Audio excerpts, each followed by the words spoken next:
Hello friends, continuing on our series on circles, let's look at a different topic today from circles. So, angle subtended by a chord and arc of a circle. So if you look at this figure, this is a triangle POQ. Now, what is this angle POQ? This is basically the angle subtended by this line PQ on this point O. So angle POQ is nothing but the angle subtended at O by the line PQ. If you understand that, then let's move to this circle here.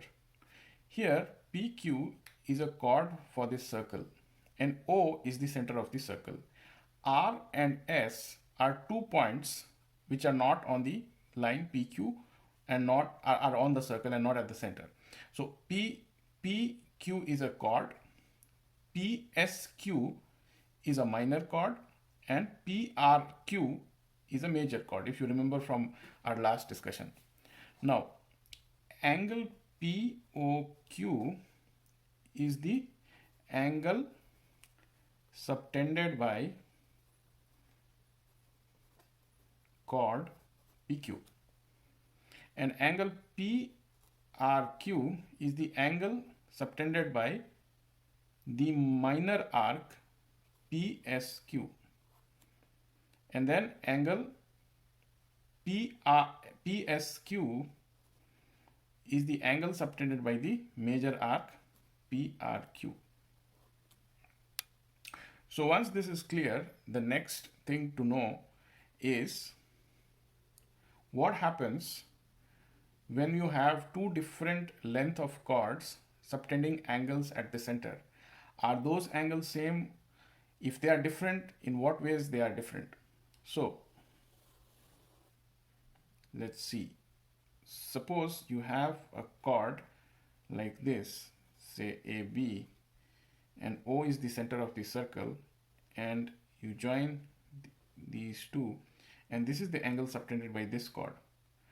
Now you have another chord which is PQ, and you try to find the angle subtended by this chord. So you see clearly, if you look at it, angle POQ is greater than angle AOB.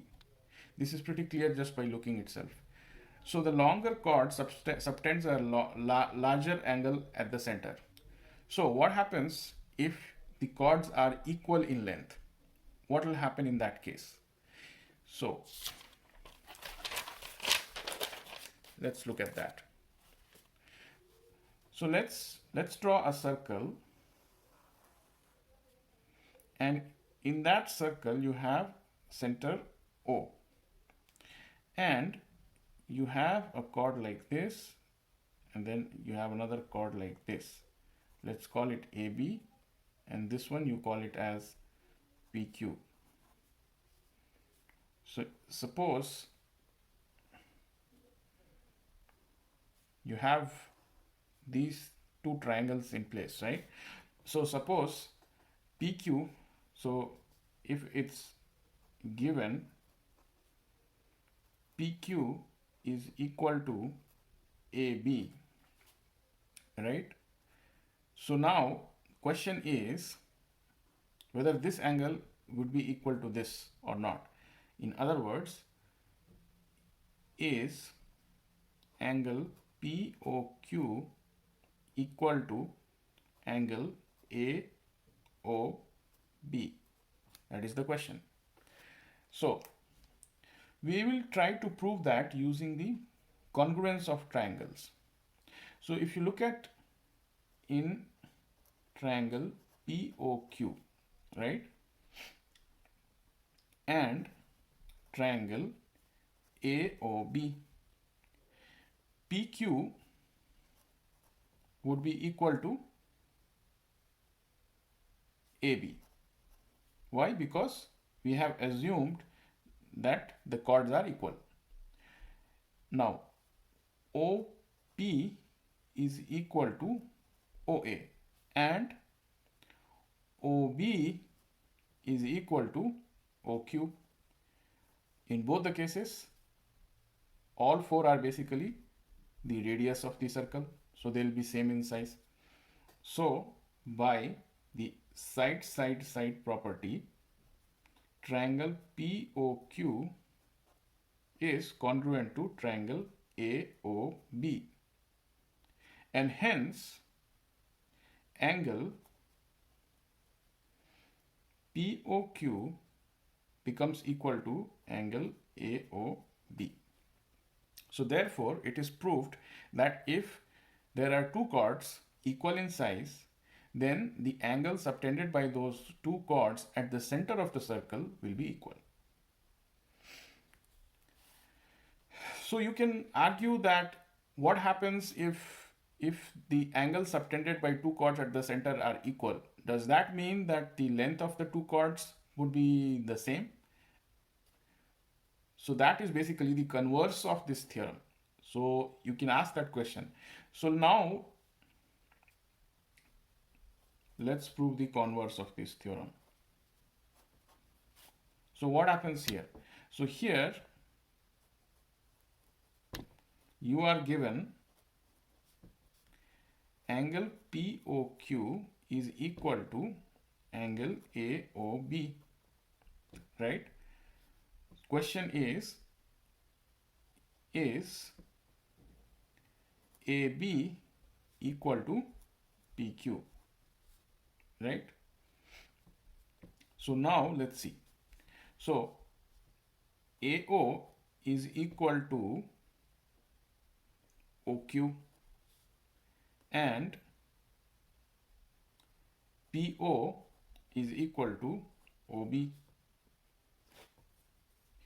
and angle POQ is equal to angle AOB. That's given. So side angle side. So SAS triangle POQ is congruent to triangle AOB, and hence AB becomes equal to PQ. So the converse is also true. So that means if two chords are subtending equal angles at the center of the circle, then that means they have to be equal. So next, let's look at another theorem. So this is basically a chord. Say AB is the chord, and then you have O as the center of circle. Now, if you draw a line from the center of the circle, and if OM bisects the chord AB, that means given AM is equal to MB. The theorem says that the angle that is made here, as in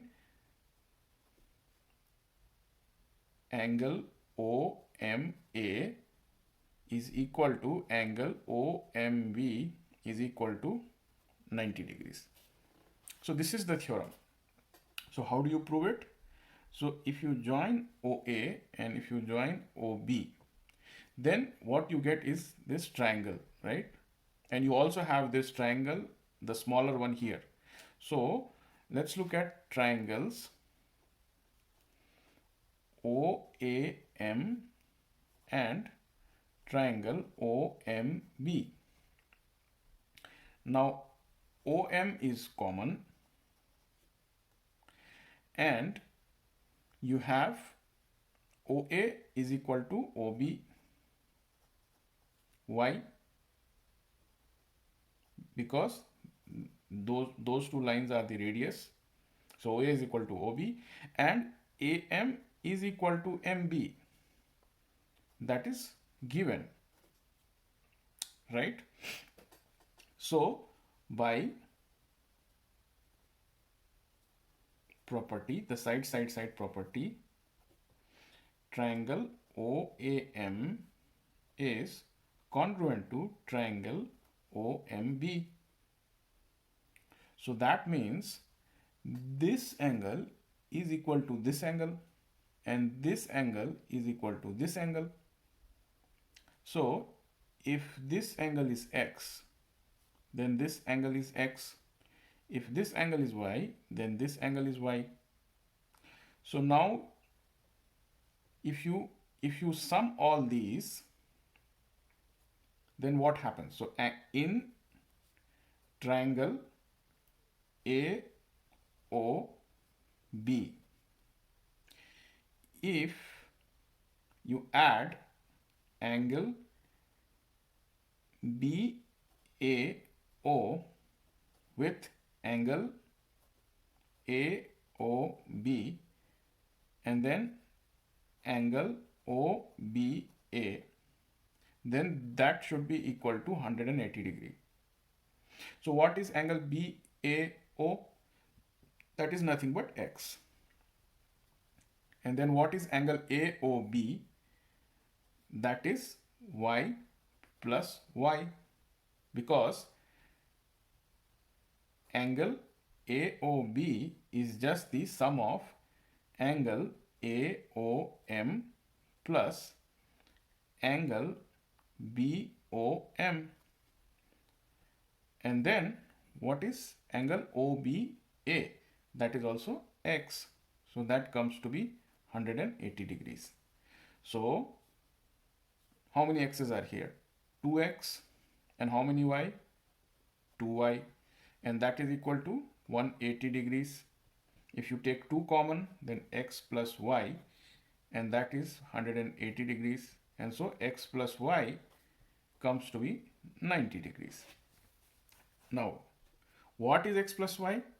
X plus y, if you look at this triangle OMB, the interior opposite angles for this angle here is x and y, these two, angle OAM and angle MOA.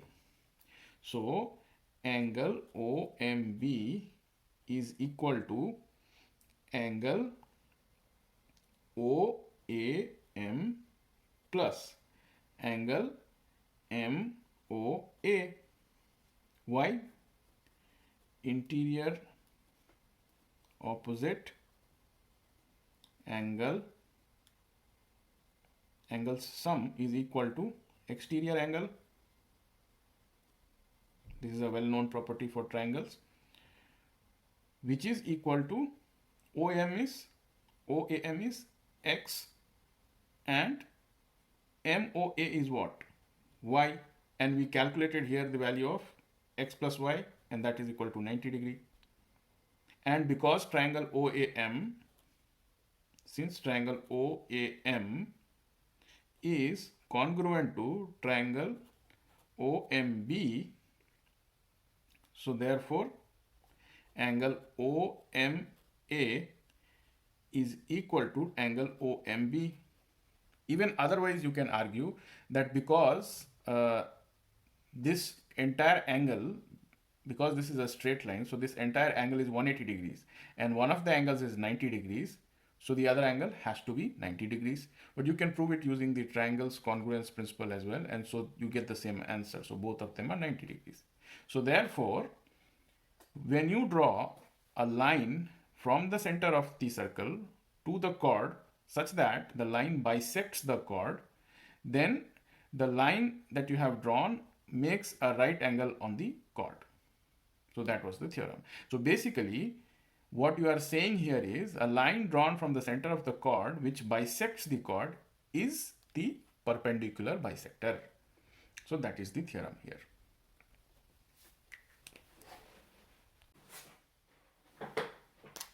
Now let's look at a few other points related to circles.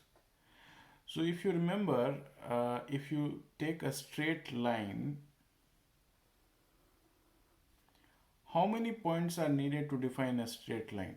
So if you consider one point, say if you have 2 points A and B, if you consider A, you can notice that you can draw infinite number of lines passing through the point A. But if you take another point B, then you can draw only one single line between points A and B.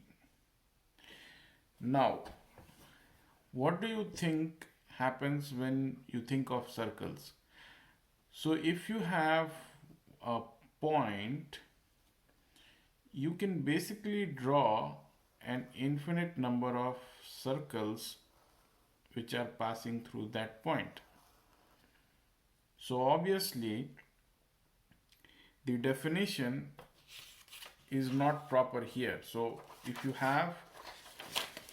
look at this figure here, so if you have this point P, you can see that you can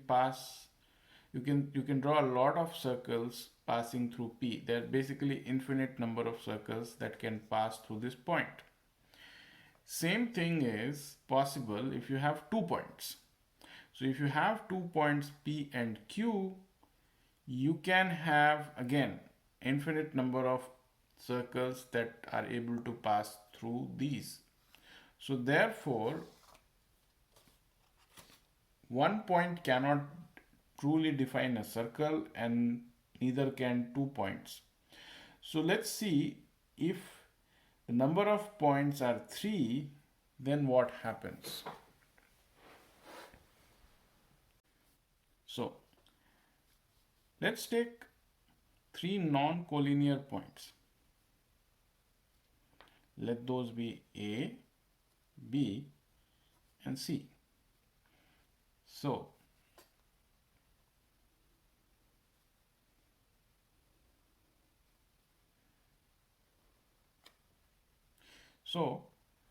let's see if these 3 points can define a unique circle. So to find that out, we start by drawing perpendicular bisectors to line AB and BC. So suppose you draw this, and this is the perpendicular bisector, so M, and then you draw another perpendicular bisector to BC and call this point N. So